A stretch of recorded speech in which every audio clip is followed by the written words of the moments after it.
Stan, welcome back to Melbourne Park. I'm pretty sure it's going to be an emotional time for you playing here for the last time. Just tell us how the preparation has been going for you, including your wonderful run at the United Cup with Team Switzerland. Yeah, it was great. So far, so good in Australia. United Cup was an amazing event to play. Belinda was unbelievable. We had a great team, and so it was really good for us to make the final. We love to win, but yeah, we had so much fun there. And tennis-wise, I'm super happy. It's been going well. I had a good preparation, good off-season, working hard to keep the level up, and I'm looking forward to start it here. Let's open up to questions. Please raise your hand. Eleanor?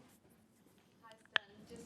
Just on your decision that this will be your final year, I wonder how hard was it to come to that decision? How long did you think about it, and what made you finally decide, okay, I'm gonna say this now?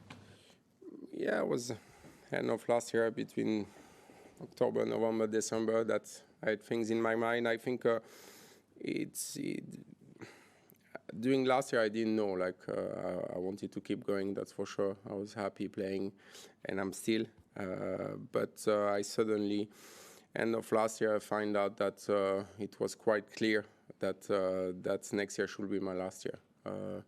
It was not at all a hard decision. It was quite easy. I'm super happy with this decision. I'm in peace with that. I'm looking forward for the year. 1 year of tennis it's a lot of tennis. It's really long, and not getting younger. And I'm also happy to try to play this year by being still competitive, by playing well. I didn't want to not know when I will stop, to suddenly get injured or things like that, or lose the love of the game. And I'm still passionate about the game. I'm still fully focused into it, and that's the way I felt it was the right way. Hi, Stan. When you were coming in, Roger and Rafa were the dominant players, and now that you're going out, Carlos and Jannik are the dominant players. How do you compare those different eras, given that you have such a unique perspective, having played around both of them in their primes? I don't compare. I don't compare generation. I enjoy them. I enjoy watching them. I enjoyed playing them too. I see that as a fan of tennis in general. The level has been amazing to watch those 20 years with different generation.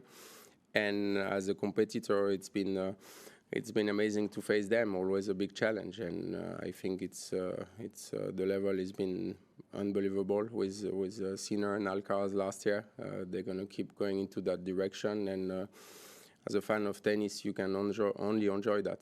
Can I just follow up with just in terms of what you've had to do in order to keep up and maintain being competitive as you have been as you've gotten older? What have you been able to change in your game in order to stay with the game's improvement?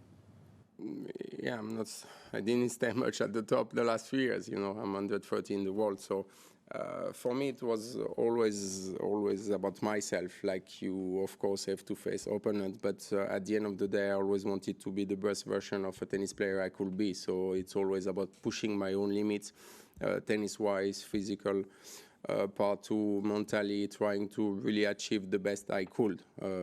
And then you have to face different kind of player, different kind of generation. But that's you don't focus on player you're going to face. You focus on yourself. Hi, Stan. I wanted to ask you about your backhand. And early in your career, when you were coming along, it always stood out as a really, really great shot. But did you enjoy having that single-handed backhand more in your younger days than in your later days? And did you think of it as a burden at any point in your career? But I did enjoy it. That shot and that backhand gave me a lot of match. It helped me a lot to achieve things I wanted to achieve. For me, the passion of the game, the enjoyment of having one hand backhand or not was the same younger or later. At the end, at the end of the day, like I was saying, I always try to push my own limit, trying to be the best version. Of course, when you pass 30, 35, it became more difficult. But as long as you are honest with yourself and you know what you can achieve and where you want to go, the passion is still going to be there. I just want to know what are your thoughts about the ATP plan for the next years to reduce the amount of 250 tournaments, to prioritize the bigger events like the new Master in Saudi Arabia. Do you think it's going to be something positive for tennis in the next years, or maybe tennis is going to lose something with that decision? I think we need to see what's going to really happen, because at the end, so far, it's been more adding tennis than cutting the calendar. It's been longer and bigger tournaments. So at the end, you need to see the reality of it. So far, the season is really long. Tournaments are really long. You have Masters 1000 getting longer 10 days event. You have final on Wednesday. You have one round quali. So it's a bit, I will say, messy, the calendar. It's tough for the young generation also to accept to sacrifice some tournament and probably some money at the end of the year for the health, for long-term career. So yeah, it's going to be interesting to see what's going to be the real decision and in which direction they're going to be taken. Last one in English, anyone? Doug? Hey, Stan. No. In the long arc of your career, when you came up, we were coming out of this era of dominant American players, and I remember you playing Brian Baker in the Roland Garros boys final, and so we've seen this shift to Europe over the last 20, 25 years, and I'm wondering if, in your own experience, what accounts for that change over that time period? Do you have any thoughts? But I think when Arrive was already changing a bit. Just before Arrive was Andy Roddick, number one, and then Roger took over, Rafa, Novak, and also.